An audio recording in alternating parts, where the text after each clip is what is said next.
Hi everyone, degree second year third sem. మన question number 10లో శబ్ద రూపాన్ని ఉంటుంది. మనకు శబ్ద రూపాన్ని చదువుకోవడానికి ఒక ఫార్మేట్ ఉంటుంది.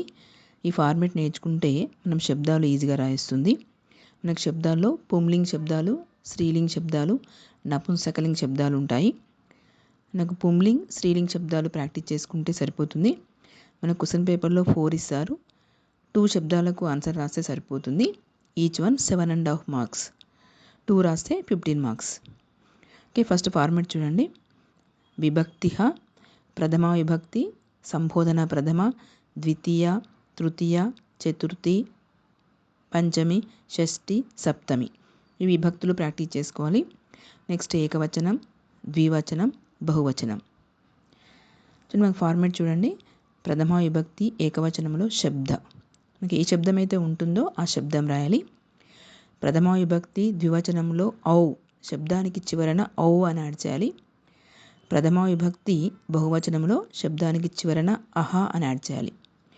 సంబోధన ప్రథమా విభక్తి ఏకవచనంలో హే శబ్ద, సంబోధన ప్రథమా విభక్తి ద్వివచనంలో ఏ ఔ, సంబోధన ప్రథమా విభక్తి బహువచనంలో హే అహ.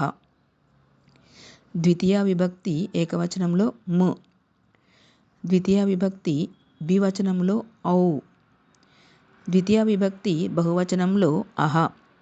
తృతీయ విభక్తి ఏకవచనంలో ఆ, తృతీయ విభక్తి ద్వివచనంలో బ్యాం, తృతీయ విభక్తి బహువచనంలో బిహి. చతుర్థి విభక్తి ఏకవచనంలో ఏ, చతుర్థి విభక్తి ద్వివచనంలో బ్యాం, చతుర్థి విభక్తి బహువచనంలో బ్యహ.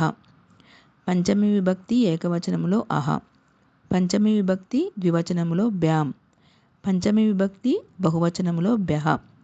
షష్ఠి విభక్తి ఏకవచనంలో అహ, షష్ఠి విభక్తి ద్వివచనంలో ఓహ్, షష్ఠి విభక్తి బహువచనంలో ఆం.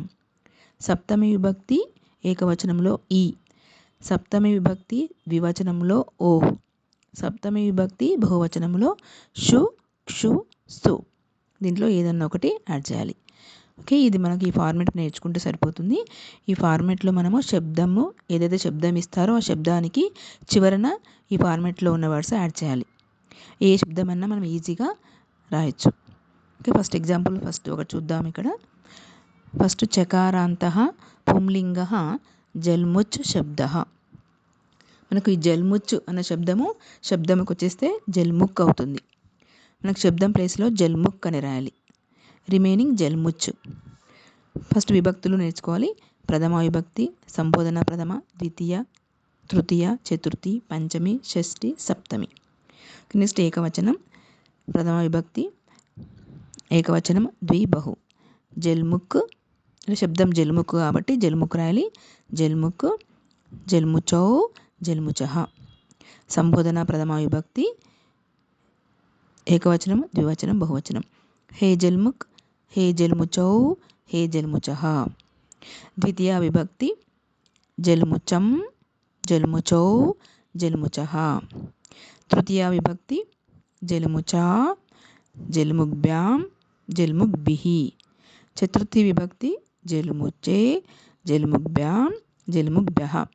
పంచమి విభక్తి జల్ముచః, జల్ముగ్బ్యాం, జల్ముగ్భ్యః. షష్ఠి విభక్తి జల్ముచః, జల్ముచోః, జల్ముచాం. సప్తమి విభక్తి జల్ముచి, జల్ముచోః, జల్ముక్షు. ఇక్కడ మంచిగా ఫార్మేట్లు నేర్చుకుని ఫార్మేట్ ప్రకారం మనము ఈ జల్ముక్ శబ్దానికి చివరన ఈ ఫార్మేట్లో ఉన్న వర్డ్స్ యాడ్ చేయాలి. ఓకే, ఈ విధంగా మనం శబ్దము ఈజీగా రాయొచ్చు. ఓకే, ఈ వీడియో మీకు నచ్చినట్లయితే లైక్ చేయండి, షేర్ చేయండి, సబ్స్క్రైబ్ చేయండి.